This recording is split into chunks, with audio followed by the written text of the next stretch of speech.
The FDC leadership in Gulu University, the FDC leaders, both elected to local government and those who are leading the FDC party in Gulu, students of Gulu University, I greet all of you in the name of the Almighty God. One Uganda? Oh, at least the hands I can see. One Uganda? One people. One people? One Uganda. Thank you for inviting me here, especially my brother Komakech. Because of many competing interests, it's not easy to be visiting all areas in the country, but because this invitation was from students, when towards the end of the colonial administration, political parties started forming in Uganda. The first one, I think, was the National Congress, which later joined the, was it People's Congress? Give birth to Uganda People's Congress. If I forget, you will go back. The good thing you are students. So two parties joined to form Uganda People's Congress, UPC. But what I wanted to refresh your mind with, the first Secretary General of that Uganda National Congress, formed by Musaz, was a student at the university, the late Abubakar Kacha Mamayanji. He was the first Secretary General of a major political party in Uganda, a student. I think he was in his second year. In fact, he never completed the university. He was later expelled and later offered a scholarship to go and complete his education at Cambridge. The group that has been in charge of Uganda for the last 3.5 decades started forming when they were students at Intare School. Museveni and his group. They had an idea that one day they should be in charge of Uganda. They even picked guns. 1981. They picked guns, went and shot and killed people in Ruwero and captured power. For me, the most important point for you is that their journey started as students at Intare, not even at a university, but in secondary school. There is one weakness I have discovered at universities and among many chapters, including the one of FDC. The reason these chapters are formed for you, it is a platform for socialization. You meet and say one Uganda, one people. After this very good lady has left the university, I am very happy that she said for her that is not the end. But to many people that is the end. So politics and political socialization at the university becomes just socialization. And there are no aims beyond the university gates. So today I want to encourage you. Of course, Museveni keeps telling a lot of lies, but you can pick a few things. Even if there are many, he will tell you there were 27. Because he wants to overwhelm people and he wants to profile himself as a very extraordinary human being. And to profile yourself as an extraordinary human being, you must say the work of 1,000 people you did when you were 2. I don't think there were 27, but at least, okay, we can take them by their words. I've told you their journey starts at secondary school. They kept meeting. Okay. I want to encourage you today that the FDC in Gulu University must not be just an FDC to win the guild elections. You must create a platform for you to engage with the national politics at the university and beyond the university. I told the people when I was campaigning to be an MP, that the office of the president is the single most important office in the country. That man, while taking his porridge, used to tell us that now, lock down, one man, and all the vehicles are parked. You can imagine 45 million people and you are being ordered by one man. There's now a lock down. And of course, me, I used to move, but there are no vehicles on the road. Then he says, all your students, and he says there are 15 million students in Uganda not going to school. 15 million students and their parents, and they are not going to school. An order of one man. For you at the university, all the decisions affecting you are being taken by that one man together with a few ADs. So that office is too important to be abandoned to one person. It is also too important for you to abandon it to other people and not to yourself. So at the Gulu University, set a target. At least you'd rather fail, but have a target that one of you will be a president in 10 years from now, and you begin working on it. When you fail, it is not a crime, but at least you will have a dream. But you are at the university and the bar, so you don't raise the bar beyond being a guilty president and maybe being a member of parliament. All of you will not be presidents. You may not be MPs, but at least you must dream that one of you should be a president in 10 years from now. I gave you very simple illustrations. All the decisions in Uganda. The other day, we passed a budget in Parliament, which will be read on Tuesday. I did present with my colleagues. I sit on the committee on budget. We will have a budget of 48 trillion shilling. But it is Museveni who decides who takes which money. And of course, selfish as easy starts with himself. So I told Parliament when we were handling a budget through what in the parliamentary language we call a minority report, that Mr. Museveni had given his residence, his home where he stays with his wife, 677 billion. Every day Museveni and his wife, they spend 1.8 billion shilling every single day. Go and look at the budget of Gulu University. Morago, the National Referral Hospital, has a budget of not more than 120 billion. I didn't check the budget of Gulu University before I came here. I don't think it's more than 60 billion. But the man and his wife, because the children have grown, they are married and they have left. And I told the Parliament in my report that even if Museveni and his wife were eating 100 kilograms of rice and a cow every day, they cannot finish that money, both of them. Even if they are eating a cow and 100 kilograms of rice per day. So that level of unfairness, you have a duty. One of the things that is very painful to me, Mayanja told me at the time they completed the university. Of course, they didn't complete from Uganda. Graduation used to attract housing companies, financial institutions, because to get a degree was a surest way of becoming wealth. So in graduation, there will be banking institutions, there will be housing, because you will have a house to yourself. These days, if you go to Entebbe, the international airport, every aircraft, especially the ones going to Middle East, Ethiopia, Qatar, Emirates, all those aircraft, more than half of their passengers are Ugandans, graduates and non-graduates going to the Middle East for Chieyo. You can imagine you are here suffering after so many years. You are on the same aircraft with someone who never went beyond the P1 to go and do the same thing. One of the illustrations I have given people, I have flown the Emirates many times. You go to Dubai in the business lounge.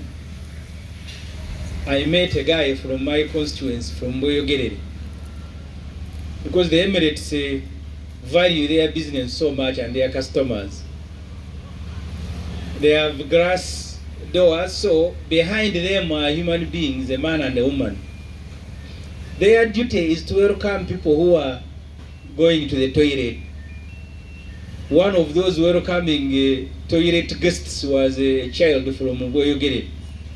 So, because you'll not see them, their glasses, but as you approach, they open and welcome, sir.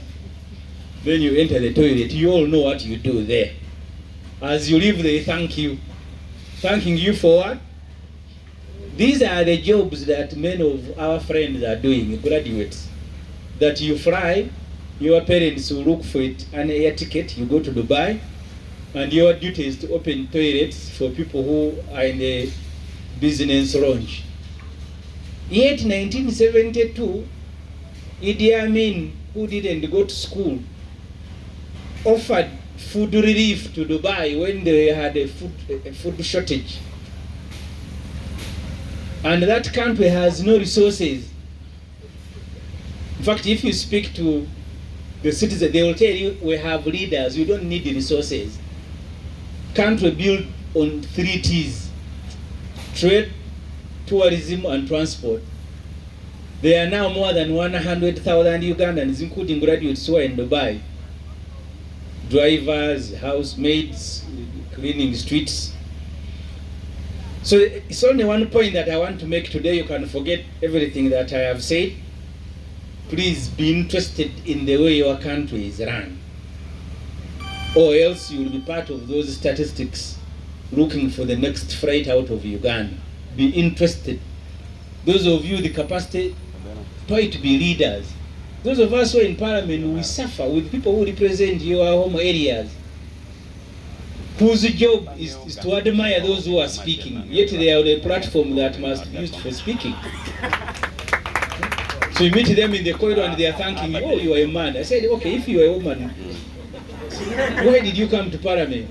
Even when they have issues affecting their own constituencies, they are looking for you. Semujju, help me this matter. I have been looking for you a whole week. Can you help me raise this matter in parliament? And he's an MP. I'll tell you, the group with which we joined politics, Medad Segona, Matthias Mpuga, Mwanga Chivumbi, we met at Makere when we were students. Part of what motivated us to join politics, Uganda was being represented by the lowest of the ebb. They were the ones representing who couldn't talk. And we said, no, we cannot, at least ourselves cannot accept. So when you live here, I want to encourage you, you have a guild candidate who was introduced to support him with all your energy. In life, everything you do, if you want to succeed, everything you do it as if it is the last one thing that you are doing before you die. 2004, I was working at Montairef with 10 other colleagues to go and start the Observer. When we started Observer, we said this is our funeral. We fail, we go back to our villages. And for me, that's how I approach life. You saw how my other colleagues of FDC were routed in Kampala. Said me, I cannot. How can I contest and I fail? It's not possible. It's not. I don't care which party, which resources you have, but every activity that I get engaged in, I treat it like it is the last one before I die. So if you are half-hearted, some smart people are going to, they will be superintend on you all your life. Some smart people, they will be the one determining determining theirs, but also determining yours. So therefore you, the Gulu University students, the FDC, my message to you today is one, be interested in the way your country is run. Do not abandon that responsibility to other people. It is your duty. Before you call any other person, first call yourself. That's what some of us have done. I am a journalist by training, and I thought by the time I was doing journalism, I was doing very well, because I built my first house when I was a journalist. But really, I was at pain to see the sort of people that were running Uganda. I said, okay, let me go and join them. So therefore, as I conclude my speech, I came here to give you encouragement. This association of the FDC that you are in at Gulu University, just cement it, make it a platform to aspire for more, even beyond the university. You will have done yourself a service if you leave the university and disappear. You don't even remember 10 people, you don't even have meetings. I nearly joined the Rotary Club, and the only reason I joined, they meet at least once a week, 1 hour, and talk 1 hour. And I don't want to go into the history of Rotary. But if you are an FDC chapter in the university, meet at least once a week. Meet, discuss the university, discuss Uganda, help each other. When I left Makerere, I went to stay with a brother, but there are 3 boys, and that will be my last point. When they left the university, they came from far, like many of us. So they didn't have money. So they went to one day, booked a small room, which is like a kiosk, and stayed together. So the one who got a job now had a responsibility to look after 2 other guys for at least another 1 year. Of course, gradually each one of them got a job. They are now very prosperous people. So when you leave, issues of life, discuss them. Don't close yourself as if you are going to... So this country is enough for all of us. The only difference between Uganda and other countries, I've told you Dubai, petroleum contributes only 3%. The bulk of their money is from trade, from tourism and transport. Uganda, with all the resources, I was on TV and radio, and I told the people, yesterday I was on Capital Radio, that Museveni, each speech of Museveni is complaining against Museveni, in each and every speech. So many years, we can't even produce this, so many years, people are stealing, and he's the one who is in charge, complaining against himself. Because he's a way of diverting attention. Then you look for the problem, and you don't think the man is the problem. In each and every speech, the man complains against himself. Because when he came here, he said, what sort of a country that cannot produce a safety pin? Now he said, how can Dubai, which is a desert, sell furniture to Uganda, which is a forest? So do we go and blame Dubai, or we blame Museveni, who's in charge of Uganda?